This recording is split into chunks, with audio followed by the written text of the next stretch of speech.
void main or int main. This is the first statement where the program execution starts. Okay. Then you will be opening the braces. After that, the next beginning statements is the declaration statement. If I am giving like this int I, int x, or int a, p, whatever it is, these are nothing but we call these as variables. What are these? These are variables. Of course, every statement will end with a semicolon also. These variables are of integer type.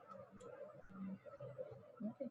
Likewise, if I am declaring, I am giving a statement like this character s, then it means that s is a variable which holds character in it.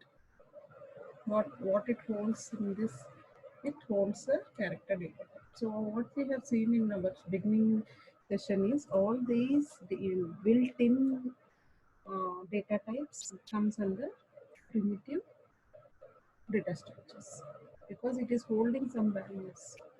Similarly, when I want to declare an array, I will give this statement in array of 10 or array of 100 or array of 5, or simply I will, so in few cases empty braces also will be given. Means no, without defining size is a of 10, a of this one, and by default some garbage value will be taken, but this is not suggestive way of declaring. Always we have to give some size of the array. So this is the declaration of array. That means I am declaring that in the program I am going to use some variables, like how I am declaring here integer a, x, I, p are integers which I am going to use in the program. Maybe in for loop or some values I will be storing. The same way when I give a statement like this in the array of 10, it means that I am declaring a array. What is the syntax? Data type, name of the array, and size of the array. Always array size must be a constant value. Should be a constant value. So this is what about array declaration. In this, I think in this you can see how a array looks, a representation of this. How we represent basically an array is shown. We have seen in yesterday's session when we were discussing about basic features of array. Array always holds, array means values are stored in how? In memory, how it is stored? Anyone? Continuously. Yes, it will be stored in a continuous memory locations. Okay, so basically we represent the index. We call these numbers, whatever you are seeing, is index. A of 0, 1, 2, 3, so that 10. We are declaring the size as array size as 10. So as we are starting from 0, tens with 9. And the data can be stored here. So when you are declaring a statement like this, internally the compiler will allocate some, as it is an integer, it allocates 10 into 2. As I told yesterday, integer holds 2 bytes of data. And what is the size of the array declared here is 10. So total we will get, means compiler will allocate 20 bytes of memory. And how that memory should be? It should be contiguous. Means it should be continuous memory locations. And these 20 bytes of memory is allocated to our array. Array will hold 20 continuous bytes where you can store your data. Still we have just declared, this is just a declaration. Whenever it is declared, memory gets allocated to that particular array. After that, we will do initialization. means initialization, or you will give the values. You can add the values to it. So anyway, now what this slide talks about is after declaring array, we basically use this index, or you can also subscript, or we can say index value or subscript value to refer each element stored in that particular index. For example, first element is stored in A of 0, second element A of 1, A of 2, A of 3. So the and last element is stored in the index A of 9. Okay. So subscripting is one of the important concept. If we just mismatch somewhere, then again, for loop, if you are giving little mistake, there may be errors. You may get errors in the program. Okay. So in this slide, we have declared an array of size 10, and please note here, array of 3 is equal to 1. This is one statement. In this statement, what I'm trying to do here is assign some value, some value to array. In array, where should I place this 3? In index number 3. Okay, in index number 3. That means 0, 1, 2, 3. This is the index number 3 of array AR. So in array AR of 3, place what? 1. That is what this statement means. Place or substitute or initialize the array at what location? Array 3 location with value 1. So you are placing 1 in this array of position 3. Arrays position 3. Next statement, you are reading integer x. You are declaring a variable x called integer, and whatever is value stored in array of 3, you copy it in x. Okay. In C language, you might have already learned. When I say x is equal to 1, y is equal to 3. Of course, I am declaring int x and int y and all. Then I will do these statements. Then I will say x is equal to y. What will be the value of x? 3, ma'am. The value of x will be 3. Means whatever is there in y, you copy it in 3. That is what this equal to means in our C language, in our programming language. The same thing is used here. You are just copying whatever array of 3. In index 3, whatever is the value, copy it into x. So that is what we are doing. See here, next statement.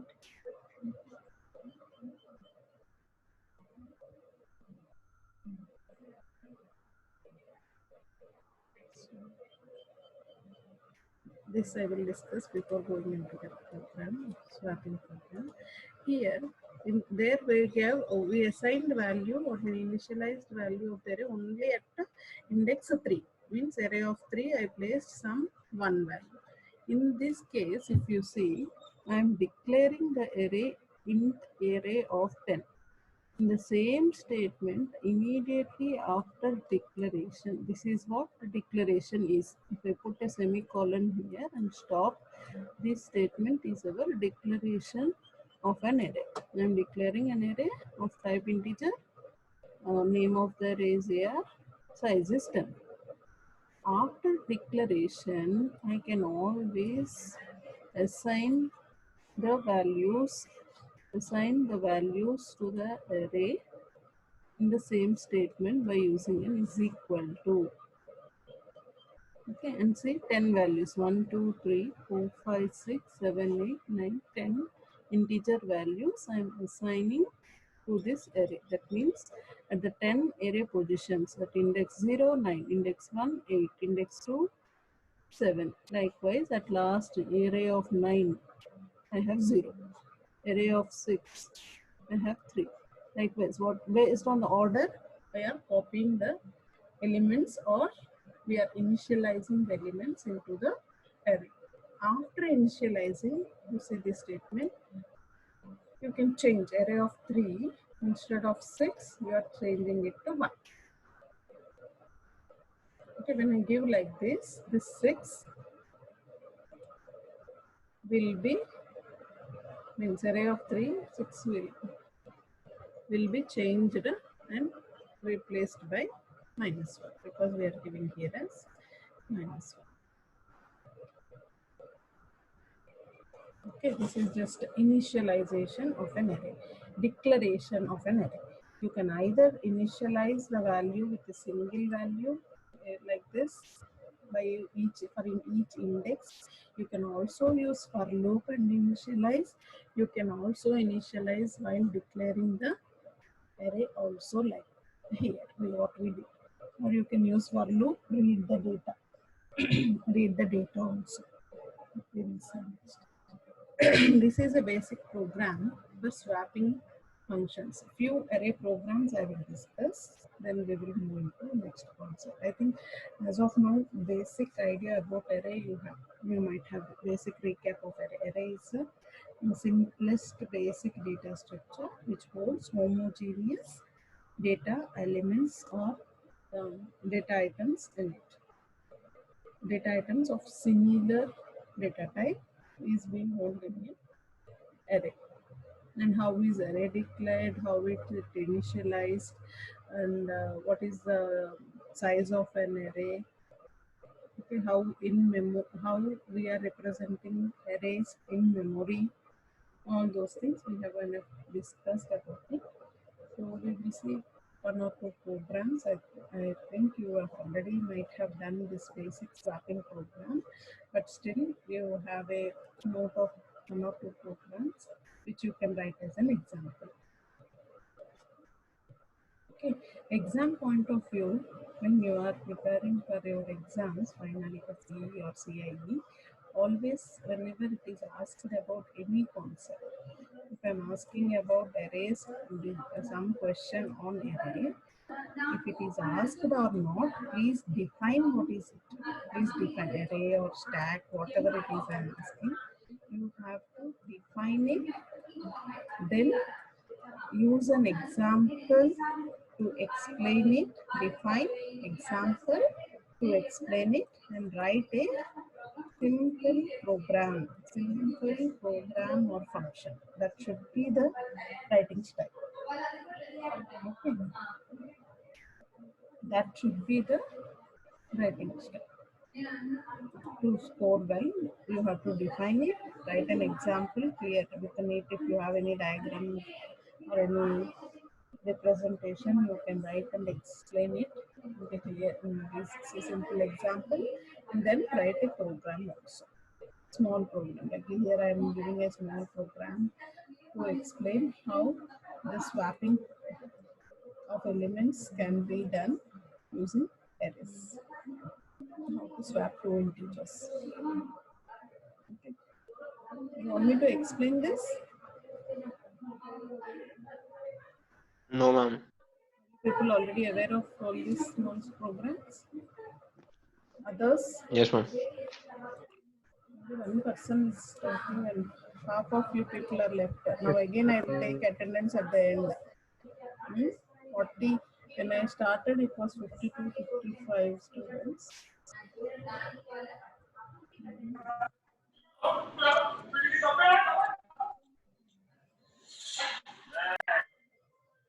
Please mute.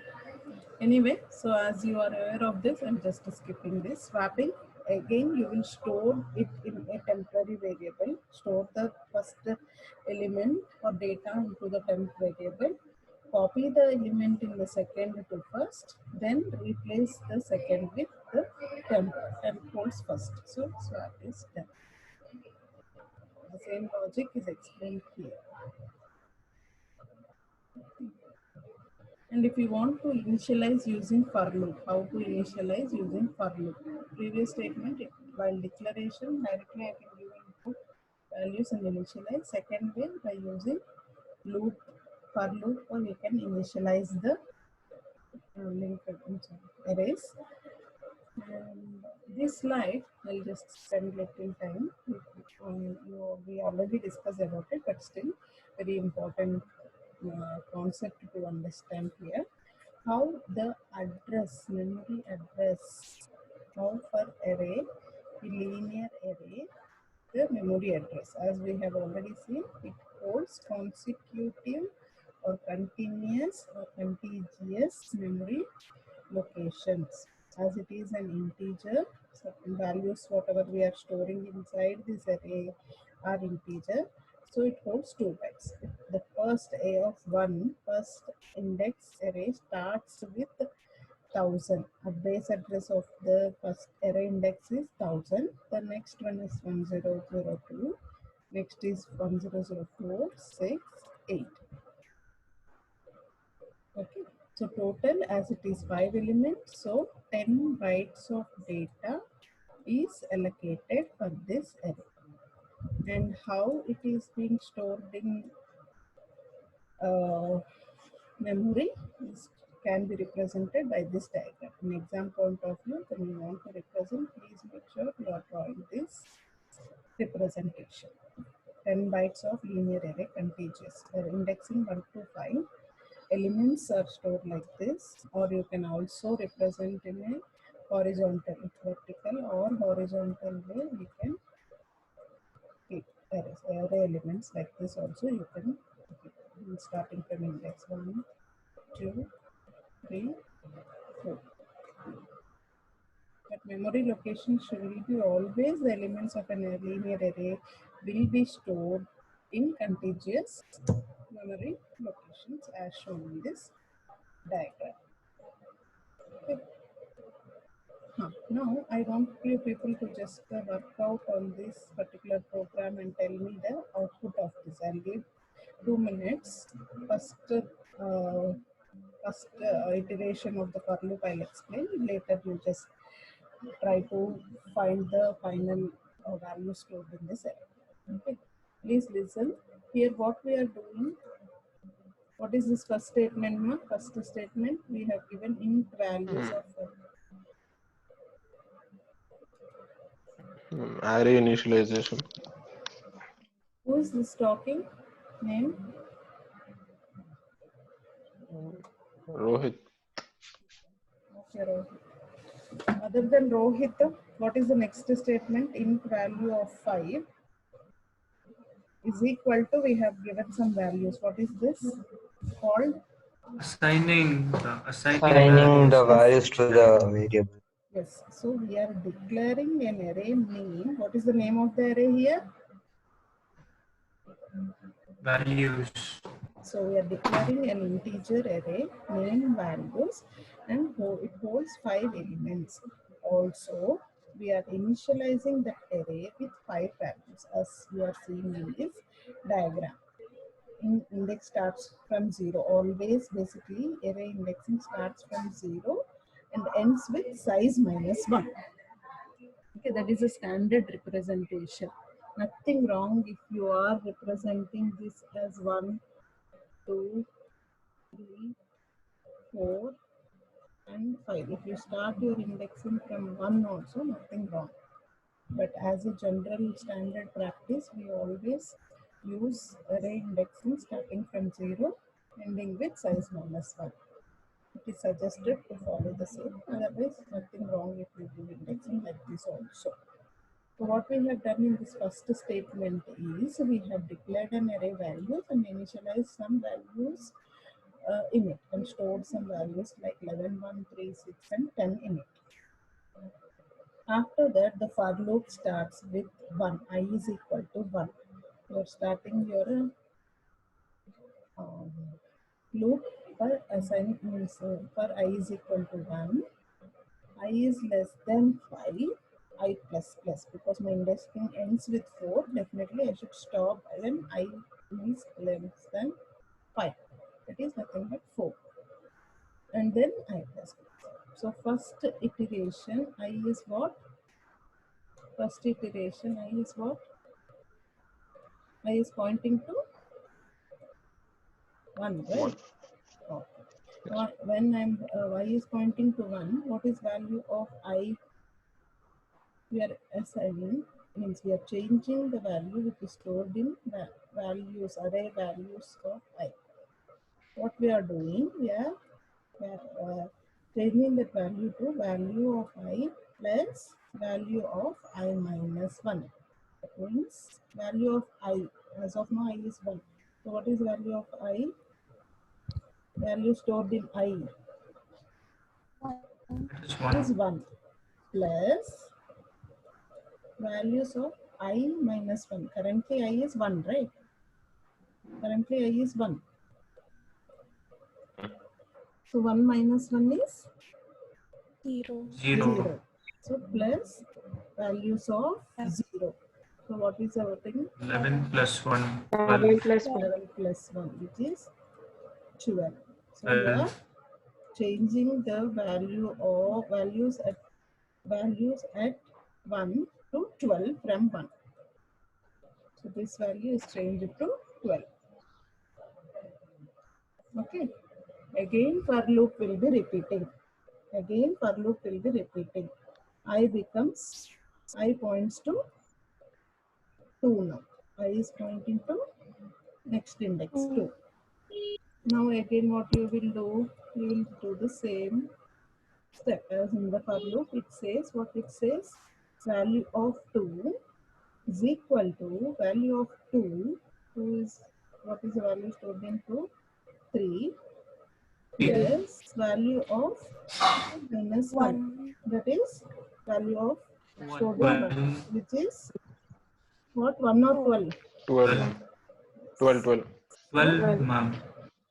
So it is 3 plus 12, which is 15. We have changed this value of 15. Please tell me the final thing.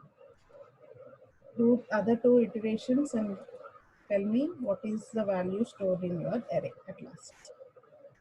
Initially it was 11, 12. Last 31 one. 21, 31. Tell your order.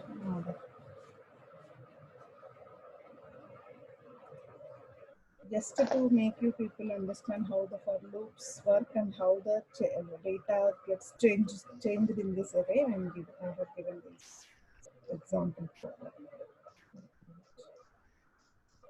Take 2 minutes. All of you others also, you can use your pen paper also. Not like orally telling, you can use it. Value of 3 will be 21 and 4.